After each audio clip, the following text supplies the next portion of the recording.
हमारी सिविलाइजेशन सिर्फ टूट नहीं रही है, सड़ रही है, डिकम्पोज हो रही है। और हम सब दर्शक बनकर एक बहुत बड़े रीसेट की तरफ बढ़ रहे हैं। शायद ऐसा ही रीसेट मायन, एज़टेक, हड़प्पन जैसी महान सभ्यताओं के साथ, सिविलाइजेशन के साथ हुआ होगा। आपको क्या लगता है, क्या कारण है हमारे इस डाउनफॉल का? क्योंकि हम इसका हिस्सा हैं, सोचना जरूरी है।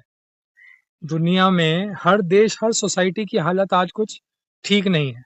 Terrorism, lynching, mob threats, online abuse और इवन फेक न्यूज पे भी लोग झगड़ रहे हैं। और हमारे होशियार एक्सपर्ट्स टीवी पे आकर एक ही बात बोलते हैं कि लोग तो बहुत अच्छे हैं, सिस्टम खराब है। इंडिया पाकिस्तान के बीच में कोई तनातनी हो, पाकिस्तानी लोग तो बहुत अच्छे हैं, पॉलिटिशियंस बुरे हैं। बॉर्डर के उस पार ये कहते होंगे कि इंडियन लोग तो ठीक ठाक हैं, लेकिन वहाँ का मीडिया बहुत जहर फैलाता है।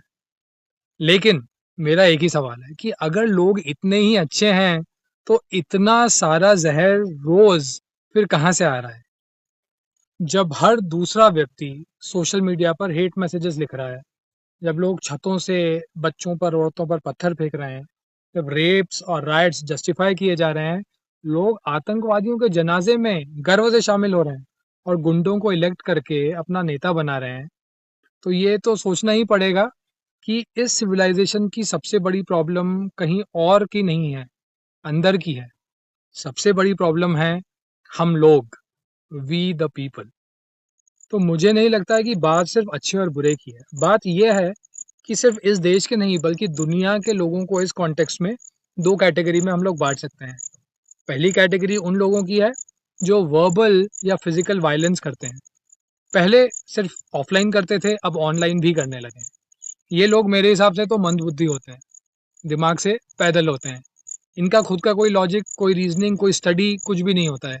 इनको जो पैसा खिला दे, जो खाना खिला दे, जो वायदे कर दे, इनके उल्लू सीधे कर दे, ये उसकी बात आंख बंद करके मान लेते हैं और उस पर चल पड़ते हैं। इसमें कौन लोग आते हैं? नेताओं के चमचे, बाबाओं की, मौलानाओं की बातों को वैसा का वैसा मान लेने वाले लोग, कोई क्वेश्चन नहीं करते। हर ढर्रे, हर परंपरा को कहना कि यही सच है, इसको ही फॉलो करना चाहिए। और थोड़ा पैसिवली देखें तो ये वो लोग हैं जो हमारे घर में बैठकर पेड न्यूज़, बायस न्यूज़ देखते हैं और उसके बेसिस पर दुनिया के बारे में एक रिजिड फिक्स राय बना लेते हैं। और उसके बाद thanks to the internet online जाकर सब लिखने लगते हैं। दूसरी कैटेगरी उन लोगों की है जो किसी भी चीज़ में पढ़ना नहीं चाहते, फटे में टांग नहीं डालना चाहते।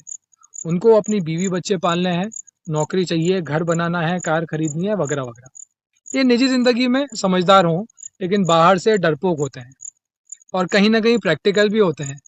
ये जानते हैं कि आज के ज़माने में चुप रहना ही सही है। ये कोई फ़िल्म नहीं है कि भाई सनी देओल ने आधे पाकिस्तान को पीट दिया। यहाँ पर जब अपने पे आएगी तो कोई भी साथ नहीं देगा। कानून तो यहाँ का आप जानते ही हैं, और अदालतें, वो भी आप जानते हैं। एक शॉकिंग सर्वे ये कहता है कि 80% के आसपास एजुकेटेड अर्बन लोग ये मानते हैं कि अगर आप अपना ओपिनियन वॉइस करते हैं, साझा करते हैं, तो आपको परेशानियां उठानी पड़ सकती हैं। कितने दुख की बात है। फिर क्या हुआ इतने एजुकेशन का फायदा?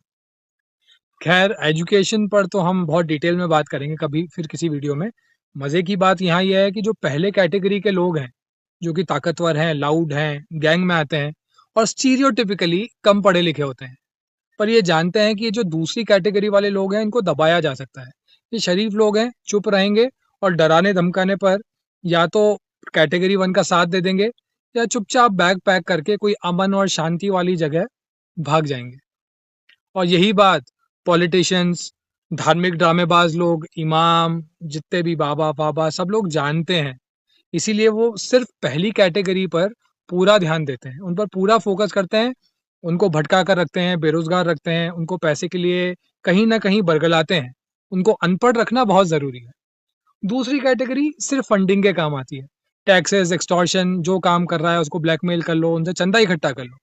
एक कामकाजी शरीफ आदमी सिर्फ एक पैन कार्ड नंबर है, एक टैक्स पेयर जिससे बाकी सारी चीजों के पैसे निकाले जाते हैं, उसको हरास करने के भी। है ना मजे की बात? तो लुब्बे लुबाब ये है कि दुनिया तभी बदल पाएगी जब लोग अपने आप को बदलेंगे। टाइप 1 को टाइप 2 जैसा समझदार होना पड़ेगा, आंखों से पट्टी हटानी पड़ेगी, और टाइप 2 को टाइप 1 जैसा एक्शन ओरिएंटेड होना पड़ेगा। जैसे 2 हीरो वाली फिल्में होती हैं, एक दूसरे की कमजोरियां पूरी करते हैं। इस टॉपिक में ऑब्वियसली और न्यूआंसेस हैं और बहुत सारे पेंच हैं। कोई भी चीज खासकर इतनी बड़ी कोई एब्सोल्युटली स्ट्रेट फॉरवर्ड तो नहीं होती। आपको क्या लगता है, क्या कर सकते हैं और क्या करा जाना चाहिए, मुझे बताइएगा और इसी बात पर कुछ सुनाता हूँ। तो अर्ज किया है कि इस कलयुग में कौन है बंदर कौन मदारी, जरा बताना। कौन है सच्चा मौलाना और कौन पुजारी, जरा बताना। दुनिया के हर नुक्कड़ पर लगे हुए तमाशों को देख रहे सब हंसते हंसते कुचली दबती लाशों को। पूरा वीडियो इंस्टाग्राम पर है, काफी पहले पोस्ट किया था। अगर आप देखना चाहते हैं तो लिंक नीचे दी हुई है। फिर मुलाकात होगी अगली बार।